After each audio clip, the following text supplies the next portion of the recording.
ചങ്ങനാശ്ശേരി അതിരൂപതയുടെ കുരിശുമല തീർത്ഥാടന കേന്ദ്രമായ നിർമ്മലപുരം കരുവള്ളിക്കാട് സെന്റ് തോമസ് കുരിശുമലയിലേക്ക് 40-ാം വെള്ളിയാഴ്ച ഈശോയുടെ കുരിശുമരണത്തെ ധ്യാനിച്ച് ആയിരങ്ങളെത്തി.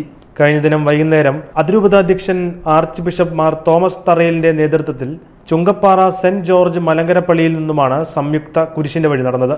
വൈദികരും സന്യസ്തരുമടക്കം ആയിരങ്ങളാണ് മരക്കുരിശുമായി കുരിശിന്റെ വഴിയിൽ പങ്കെടുത്തത്. കുരിശിന്റെ വഴിയിൽ പങ്കെടുക്കുന്നതിനായി അതിരൂപതയിലെ വിവിധ ഫറോനകളിൽ നിന്നുള്ള വിശ്വാസികൾ എത്തിയിരുന്നു. 14 ഇടങ്ങളിലും പ്രത്യേക പ്രാർത്ഥനകൾ നടത്തി യാത്ര മുമ്പോട്ട് നീങ്ങി. പ്രത്യാശയുടെ 300 ദീപങ്ങൾ തെളിയിച്ചുകൊണ്ടായിരുന്നു മലമുകളിൽ കുരിശിന്റെ വഴിയുടെ സമാപനം. വികാരി ജനറൽ ഫാദർ ആന്റണി ഏത്തക്കാട്ട് സന്ദേശം നൽകി. തുടർന്ന് നേർച്ച വിതരണവും നടന്നു. ചങ്ങനാശ്ശേരി അതിരൂപത വികാരി ജനറൽ ഫാദർ സ്കറിയ കന്യാകോണിൽ, മണിമല ഫറോന വികാരി ഫാദർ മാത്യു താന്യത്ത്, വിവിധ ദേവാലയങ്ങളിലെ വികാരിമാരും ക്രമീകരണങ്ങൾക്ക് നേതൃത്വം നൽകി.